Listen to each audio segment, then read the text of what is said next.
When's the last time you caught my vibe, dog? I already know your vibe. What's my vibe today? When's the last time you tested me? Are we going to be able to stare at each other for a full minute without bursting out laughing? 1 minute time. Welcome to our audio program, which opens with a minute of silence. All right, I hope you tuned in, folks. Listen very carefully. Good morning, this is Hyperlink. So for this episode, we did not have a little jingle. So instead of that, Cell had me stare at them for an uninterrupted minute to check their vibe. Here's how that sounded.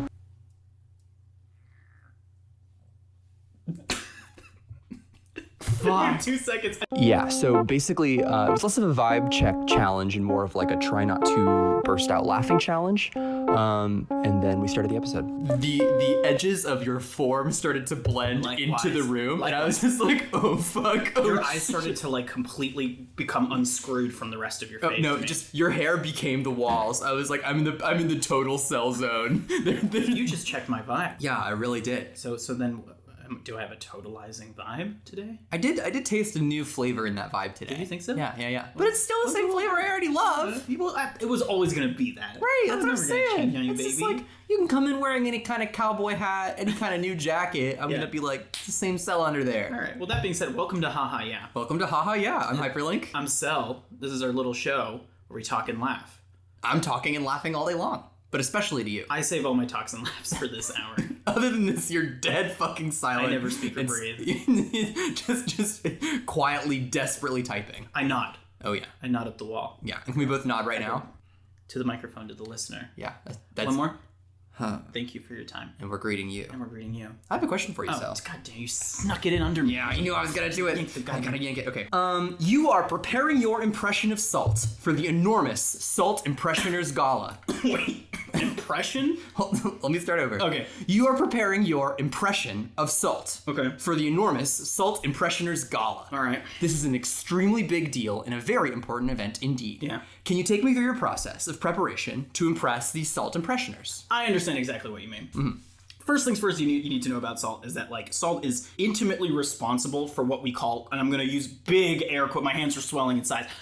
Human progress. Right. And it's like, well, doesn't matter. But it's true. I mean, like, internal plumbing was like started as like part of like the salt refinement process, I think like thousands of years ago in China. So I think really what I need to be expressing to these salt impressionists, I want to give them the respect they deserve. Right. It's a really important, huge gala. Well, I mean, beyond it being a huge gala, like a gala can impress anybody. A gala doesn't impress me. What does impress me is somebody who's so hell-bent on appreciating salt that they mimic it and embrace it in their everyday life. They Now, I could be reading this in another way because, what I'm doing right now is I'm taking the invitation, I'm turning it over and over to get a feel for what kind of salt impressions.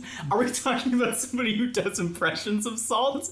Or are we talking about somebody who impresses salt? Who are these people? What a mysterious invitation. I'm reading the invitation now. It just says, you're preparing your impression of salt for the enormous Salt Impressioners Gala. That was almost. This is an extremely big deal and important event indeed. Take me through your process of preparation to impress these Salt Impressioners. First, I'm encrusting myself in salt.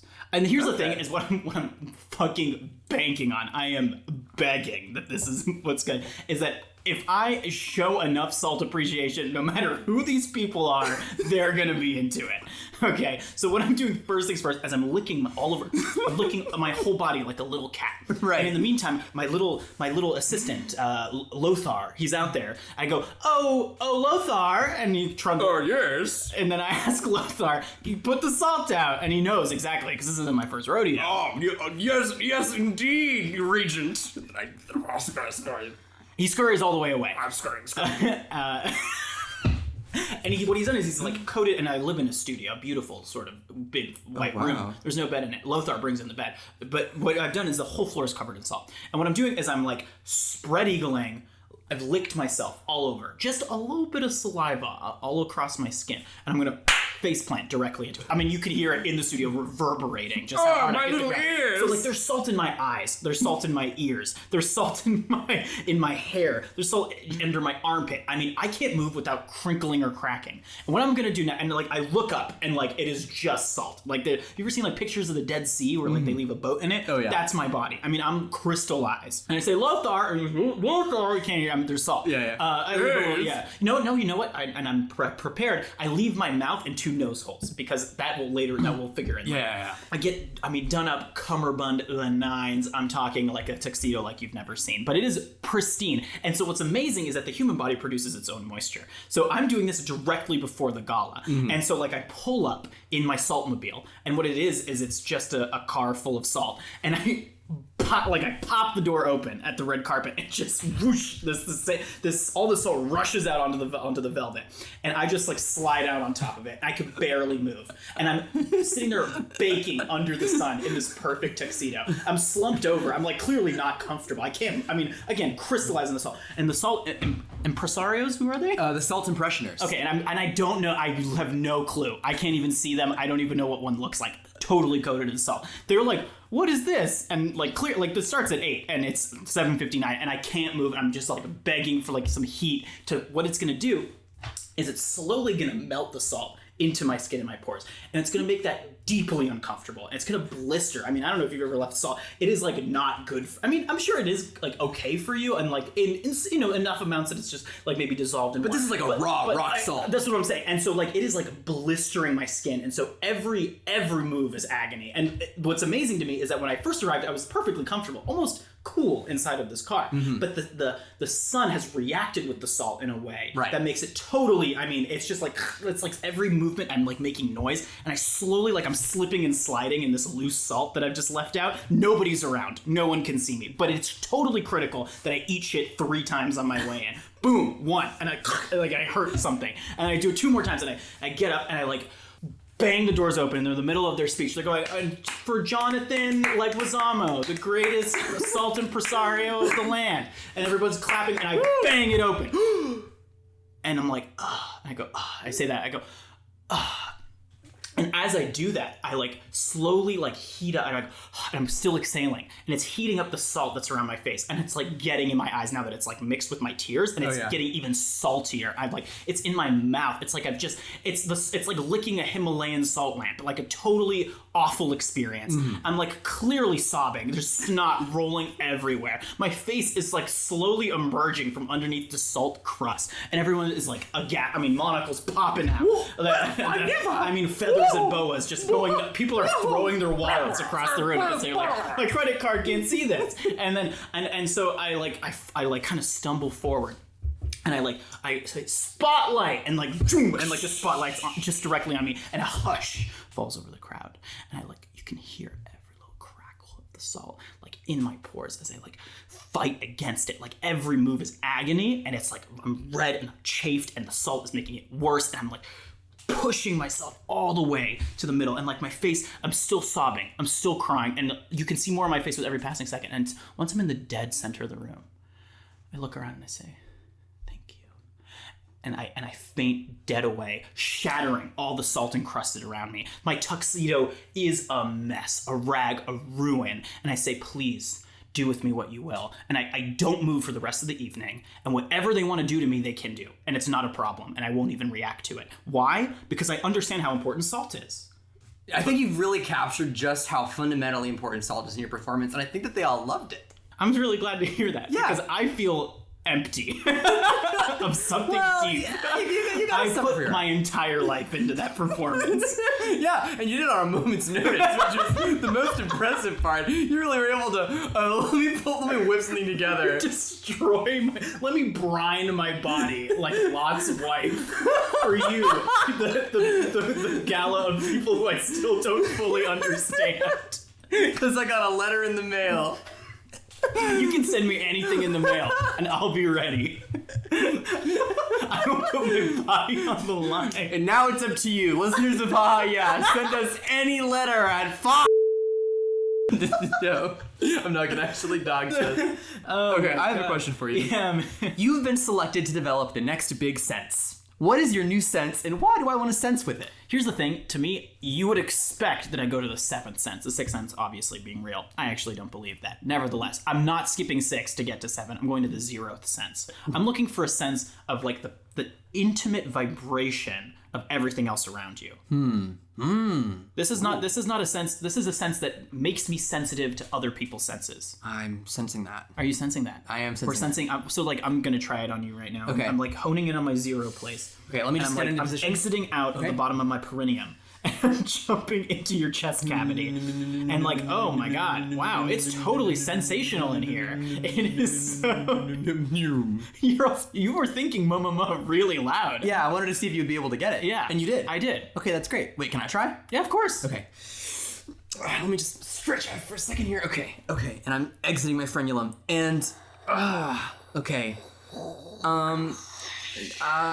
Sounds like you're taking a shower. Sounds like you're like getting your teeth cleaned. Sounds like you're running like sort of like incinerator. I think I finally understand what you mean by saying that you're everything all at once. That was. I was going for the empty hollowness of the tundra, but my throat. There was nothing empty about what I experienced in there, dog. Why are my hands wet? Holy shit. 0 hour, baby. Wow. I don't think I'm ever gonna be the same after that. How did that affect you? I think I'm totally normal. Okay. For me, anyway. Right, yeah. That makes sense. Yeah. All right, so let's talk about queer rituals a little bit, because I shared an article today that like really moved me, and I want to read like a little bit of it, and then we could talk about it after, but it's just going to be like a few. I'm going to read this. Sure, okay? Sounds great. So this is from an excellent advice column by Kai Cheng Thom. I'm probably pronouncing that incorrectly, but it is like an advice column from somebody who's like asking about coming out as non-binary. And so they say like, you know, I came out previously as like queer, but like this is me coming out as non-binary. And it's like, it's just even harder the second time around. And so Kai writes in return, this is a particular highlight. Second coming, I wonder what might emerge if you took some time to reflect on your own feelings and needs. If you practiced, even if only for a moment, letting go of the needs, worries, and opinions of all these people. A somatic ritual or practice that you may or may not find useful for locating your emotional boundary is to create an actual physical boundary around yourself in a private space such as your home. You can use string, chalk, a collection of special objects, or anything you like, as long as your whole body is enclosed within the boundary. Sitting, standing, or lying down, just feel what it's like to be alone inside your boundary. You might try saying, "This is my body and no one else's body. This is my space and no one else's space. I am here. Here I am. Every part of me is welcome."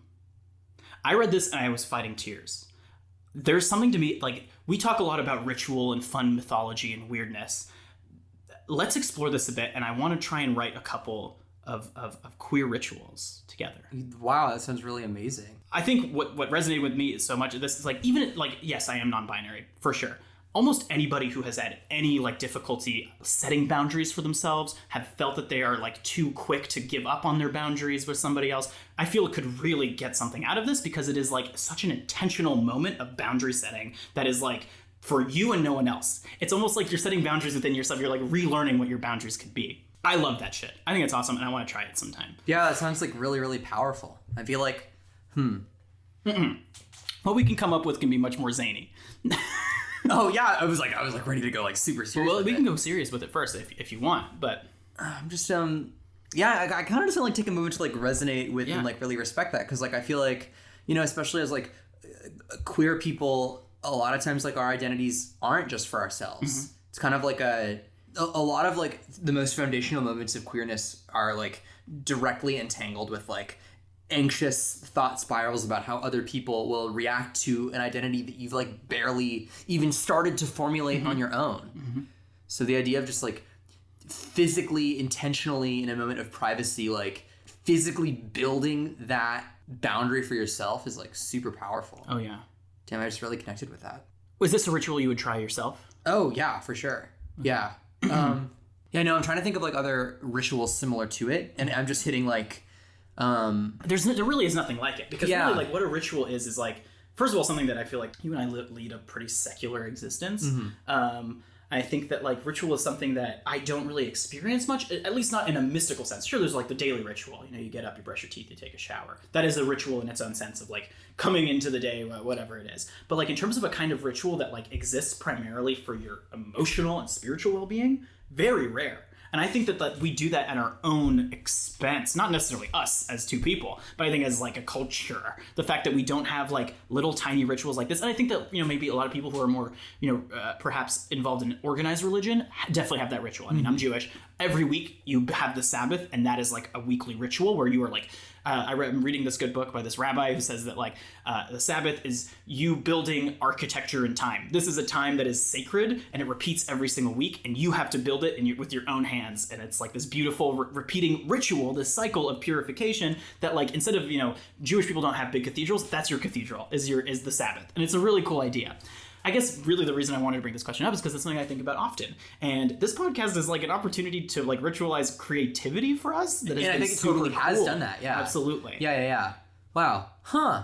I hadn't thought about it that way, but it's so true. Ever since we started, doing haha yeah, every element of my life I've like leaned harder and more directly and intentionally into like creativity and like leadership and being the kind of person that I really want to be. Likewise. Yeah. So maybe a queer ritual is talking to your friend. So I read another piece because I posted this on the timeline, and somebody whose name totally escapes me. It'll be in the show notes. Exactly, sure. Sent me a blog post on from somebody named Lazenby. That name I remember because it's such a unique name. But like this person talked about this art critic named John Ruskin, who I've talked about before on the timeline, who said that you can judge a nation by three things that it leaves behind: a book of its deeds, a book of its writing, and a book of its art.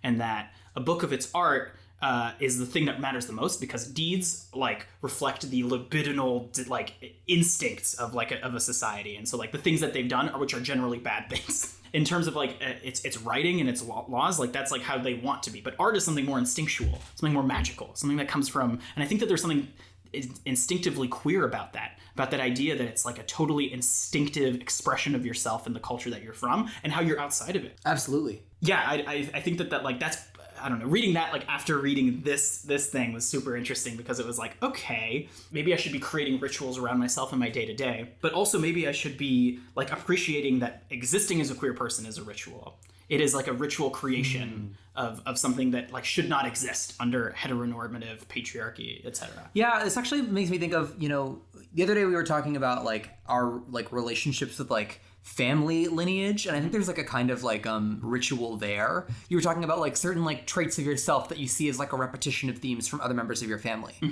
And for me, I was really talking about how I see myself as like a divergence from my family, as like an outlier. And like, I don't know, I think there's validity in both sides of that. I think there's like something to be said about like the sort of like magical, mystical ritual of like repeating some of like the same like interests and affinities and proclivities of other members of your family. But I think that there's also like something to be said about like embracing divergence from that history. But I think both of those are important in their own right. Absolutely. And I think that they feed into each other, right? Because nobody's an exact copy of the person that you came for. Of course not. And nobody's a true divergence.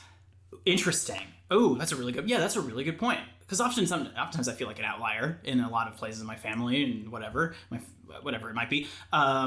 But yeah, I guess at the end of the day, you're never like fully alien in that regard. If that's an appropriate word to use. I guess so. Like it's an alienation from that group. You're never fully alienated. You're still like, there's still some element of you that ties you back. And I think that it really was interesting talking about that with you, just because I'm like first gen. I was like the first generation raised in the United States. So for me, like I definitely am looking at those similarities and like treasuring those differences in myself. But like my whole life has felt like a life of difference. And so it's like, let's connect to something here. So I don't know if what that says about my connection to heteronormative patriarchy. No, but it's a really interesting way of framing it, because I think that like I spent a majority of my life like seeing myself as not divergent, like and embracing that and accepting it and thriving in it has been really empowering. Right. Wait. So sorry. So that you're saying you spent most of your life feeling that you weren't divergent, and now being divergent, you're leaning into it. That divergence was something that I could control and eradicate from my life. Interesting. Yeah. For me, it was also about controlling my divergence,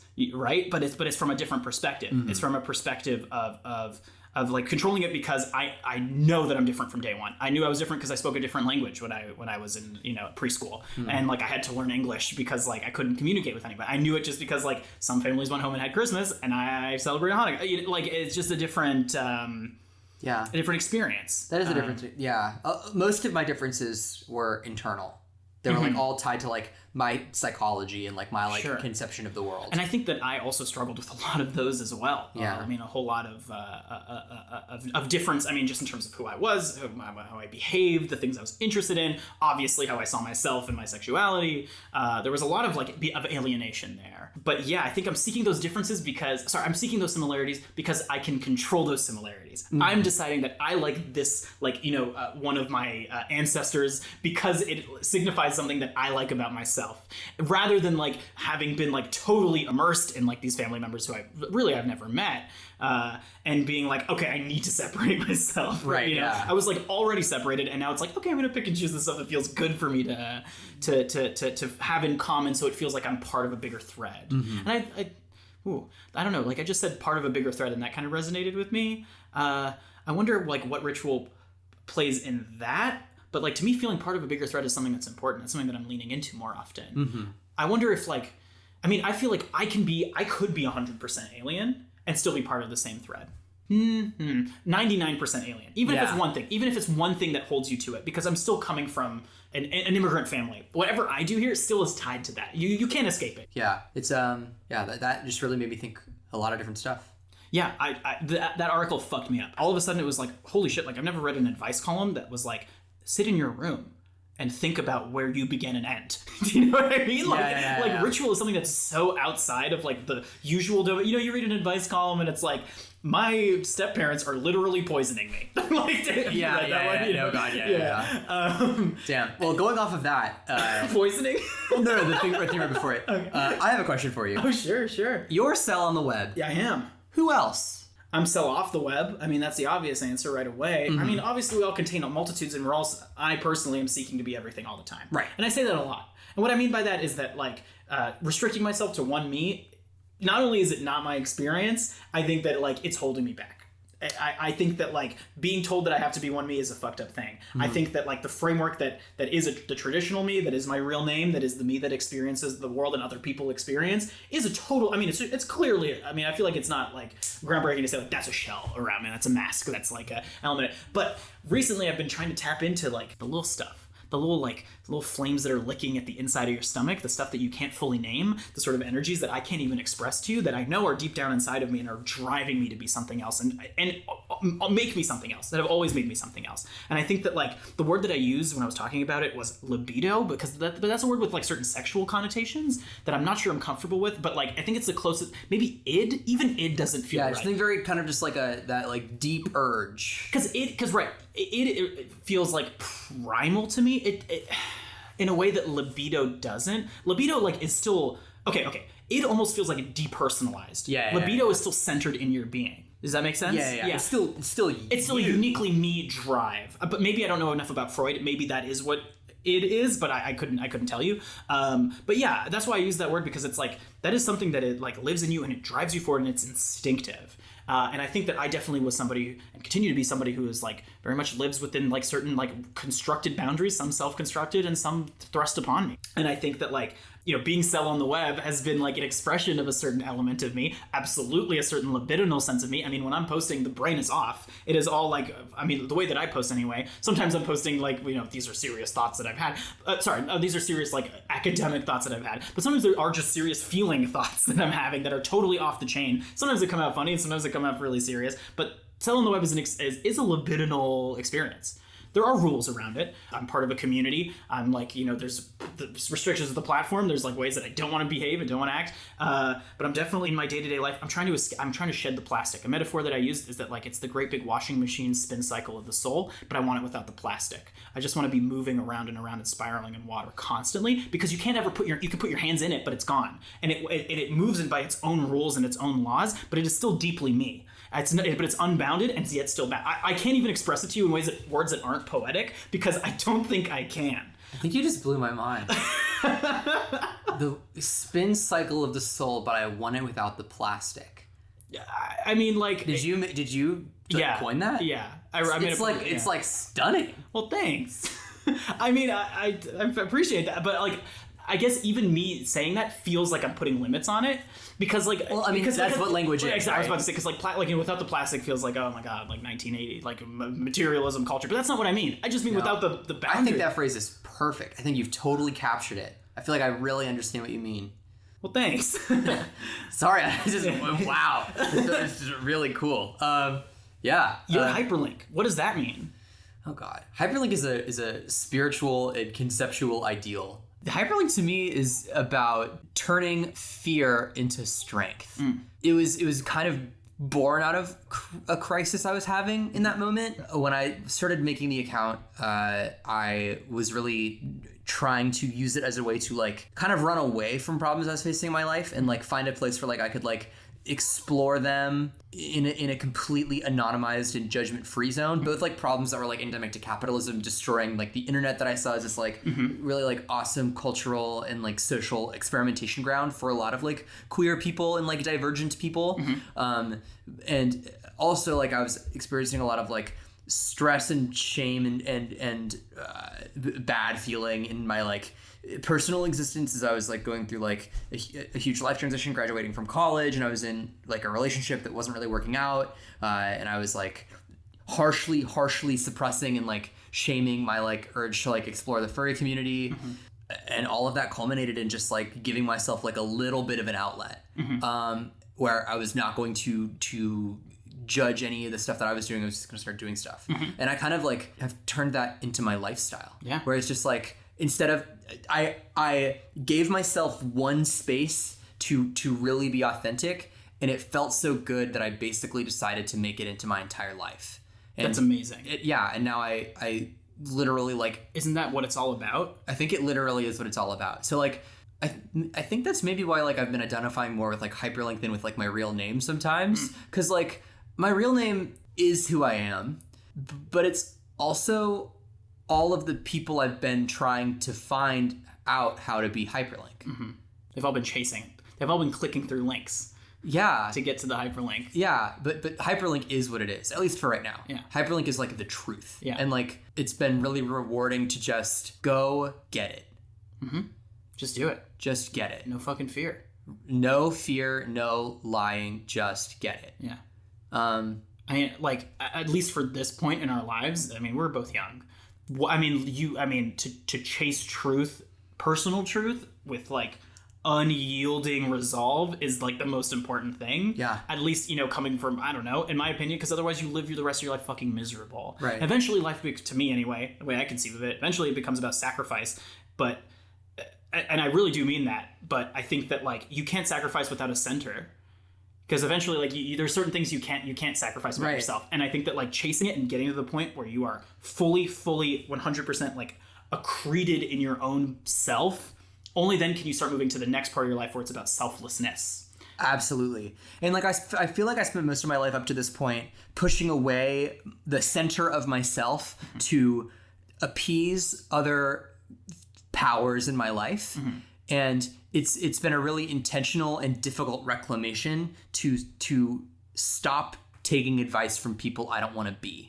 That's really hard. It's so hard. Like I like went to Catholic school, and like even on like a the clothes you wear level of individuality is suppressed from the time you're 3 years old to the time you graduate. Right. It's like it's a really, like, for me it was like oppressive, not overtly but insidiously. It was about like your day to day, you weren't getting, like, some people like literally do get like their asses beat at school for being queer. Like, I'm fortunate that was never my experience, but like the pressure to not be myself was something that I did feel every single day.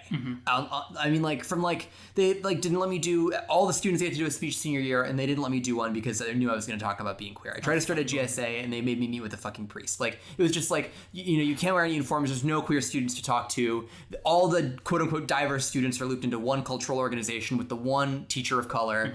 It's and they all say that, like, it was I mean, it's hellish, yeah. And I kept thinking that, like, all of like the difference that I was feeling, and all of like the time I was like super depressed too. All that stuff was stuff that I could get through it. It's like a phase that, like, especially with like the furry stuff, I was like, this is a phase. This is not something that I will regret this, and other people will hate me for it if I pursue it. So I can just suppress it and get over it privately, and then go be normal like everybody else. Sure. I totally connect with that. Yeah. I mean, talk about gender alone, but not to make it about me, but continue. Like, even through like the beginning of college, I was like still living that like internalized lifestyle of like, I can still really do it. Right. And hyperlink just embodies just like fuck that forever, and that there's only an end. The only ideal is hyperlink. Right. I mean, I keep lashing on to like the symbolism of a hyperlink. Like, I keep going back to that. I mean, what is that if not like an endlessly recursive connection to the next thing? You keep piecing things together. And it's like one of like the most like important and like awe-inspiring things about the internet to me is this idea that like you can create like a super accessible, super open format that allows you to like share to something else, whether it's something somebody else made or like something that like you created. Yeah. It allows you to create these like amazing like rope like the hyperlink is like such a foundational idea to our experience with the contemporary internet that it almost seems like cute in like how like obvious it is. Right. But like revolutionary. There was a world before hyperlinks. Yeah. And like there are people alive who live in it. Yeah. Like that's used like whatever the system it was where you had to like fucking you couldn't even I don't know. Yeah. I don't know enough it's about like it's like so crazy to think about. To me that still is one of the most inspiring things about the internet. It's just like how and like it just really speaks to like I think like the ideals the internet was built on of just like free, accessible, open sharing for everybody. So yeah, I'm glad we got to talk about this because I love hearing you talk about the internet because it really I don't know I definitely just agree with you in so many ways and you just put it so eloquently. So Thank you. I appreciate that. Do we want to like put a button on this section? Like what did we learn here? I don't think I mean that the self is infinite and that the internet is a finite space that manages to cross the breadth of infinity. Wow. And also it has Facebook on it. And it's got Facebook and you can look up like little funny like little minion. Oh, they have minions, they drink coffee. And I got an ad for a new pair of the new razor that doesn't cut your balls. Yeah. Can I ask you a question? Sure. Do you remember Treasure Planet? Oh yeah. I remember Treasure Planet. Right. Give me one impression. Not of the characters. One like mental impression. What has stuck with you? When I just said Treasure Planet, what's the image that popped in? Let me tell you, dog. Well, I'm so glad I get to talk about this. Yeah. As a young child, I was really invested in the Happy Meal toy experience. Oh shit. I was oh god, I get to tell this story too. Quick diversion from Treasure Planet. I'm gonna tell the best Happy Meal toy story I've ever been able to tell. Right. So I would literally do online research. I've been online since I was like fucking 3 years old. So I would just like Google search for like, okay, like what's the release strategy? How many Wendy's are these getting distributed to? You know, I would like just plot out this thing and I'd like figure out what the rotation is and I would call the individual store that was by my house and I'd be like, hi there, I'm just curious if y'all have access to this particular Happy Meal toy. I would like have like a complete game plan. I would approach my parents and be like, listen, I did some footwork, you know, I was able to put together a game plan. They'd be like, we're not going to the Wendy's that's 15 minutes away when there's one that's 2 minutes away for this reason. Like, this is ludicrous. We'd be like, okay, like I understand like why you would have that perspective, but like I don't really agree. Right. So one of the best Happy Meal toys I was ever able to get as a child, who was like obsessed with these. Do you remember the film Agent Cody Banks 2 Destination London? We've talked about it many times. Oh, do I? Yeah. So the I Agent... just realized what story this is. Yeah. So, Agent Cody Banks 2 Destination London had this toy in the Happy Meals at Wendy's that was a watch. And this watch has like a little... you could flip up the top and it would have a little compartment on the inside. It was like the size of like a quarter. Yeah. Right? So there's no... As a kid, there's nothing in your life that is the size of this fucking compartment. Besides a quarter. Well, yeah, because if there was, you would fucking eat it. Right. Like, you would fucking swallow it. I was gonna say a micro SD card to shut down a nuclear program. Yeah, that's the only That's thing. what Cody Banks. Yeah, that's what Cody Banks would actually fucking ironically use it for. So, but I had this compartment, and I kind of just like would wear this watch. It was like a shitty watch. And then every day at lunch at school, I would get an additional peanut butter and jelly sandwich, and I kind of just like eat around the full crust of the sandwich until a quarter-sized little blob of peanut butter and jelly remained. I would just kind of like squish that into this watch, then I would like squeeze it shut, and it like the peanut butter would sort of get in the locking mechanism, and I would just go about my daily business, and then at some point later, it would be like on like the playground or something, I would just whoosh, it flip my little thing, I would just take it out and then smack that puppy shut again and keep going on my daily business. I never cleaned this watch. Oh, gross. Yeah, it was really silly. It's so funny. I love that. But back Treasure Planet. Yeah. You remember it. They had at McDonald's. They had the Happy Meal toy, the little like goo creature. That's what I want to talk about. Yes, I love that little guy. Little guy's really good. Yeah, more of those guys. Yeah, more of those guys in general. Put him in a Marvel movie. Yeah. Put him in a Martin Scorsese movie. Put him in all movies. All movie, little guy. Retroactively, add him to all movies. I was thinking, but there was like a little comic book series called Akiko I used to love. Also had a little guy with big eyes, just a little head floating around. Like I love Those a little so guy. Funny. Those are so Yeah. We need to have more of them. More of them, like little purple guys. Oh yeah, little purple guys, big eyes, floating around. What would you name your little purple guy? Bartholomew. Ooh. Yeah, I had it prepared. A fancy little boy. I got a little like trapper keeper under my bed over here, and This like is for my little blob boys. These are for my little toy men. These are for my. these are my blob OCs. I just got notes in there, hard notes. Yeah. Full double-sided page, pages of with notes. personality traits. Yeah. One day we'll have the technology to match the Bartholomews of your mind. I know, and you know, I strive and I wait for that day. Yeah. I want to be the Treasure Planet little boy. I want to be that. I see that for you. I see that for you. I think honestly you'd be really good at that. You think so? Oh yeah. Well, it is like a 200-year-old story, so Yeah. I think I would just have to follow it. Yeah. But are you saying I would make a good castaway? No, you'd make a good companion floating blob. I would make a good floating blob? Yeah. I'm not talking about that little guy. Oh. I'm talking about the little rambunctious boy. Huh? Are you talking about the floating blob? Oh, the protagonist of the film. I gotta be honest, all I remember about that dude is his haircut. That's me. I was gonna say the same thing. It's just a floppy hair. I've never seen that movie. All I remember is it being honest, like We have one memory. And we just share the same memory. every time we get on the mic for this podcast, we take out our half a brain cell and we lock them together like a magical amulet. The room glows. Our hair ruffles in the. Whoa! I do remember that scene from the movie Treasure Planet.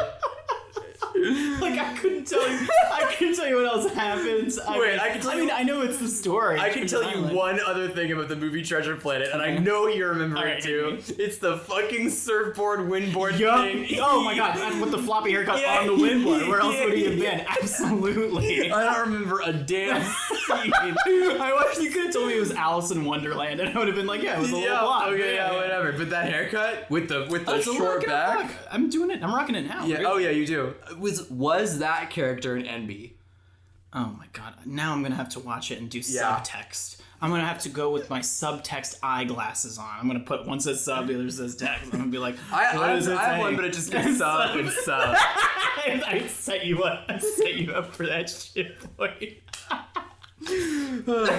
Wow. Okay, great. All right. Well, this has been haha yeah. Oh my yeah. Oh, you're yeah, baby. Oh, you're yeah. My yeah. Anyway, yeah, it's haha yeah. I mean, it's haha yeah. It's the haha yeah you know and love. Is there any sign-off messages you want to give? I was just thinking about that. I think that all I have to say is hang out, be cool, and be a communist at school. That's awesome. I could not co-sign that harder. Do I have any messages for anybody? Just keep chilling. Yeah. Good luck on your commute today. Oh yeah. Hope you have a nice lie down. Yeah. Really treasure that moment. Yeah. And this next part's really important. 958915324. My social security number. The right person will know what that just means. It'll be a number station now. Yeah. All right, well, cool. Anyway, thanks again. Love you. Love you. Wait, can we achieve harmonic unity before this episode ends? Love you.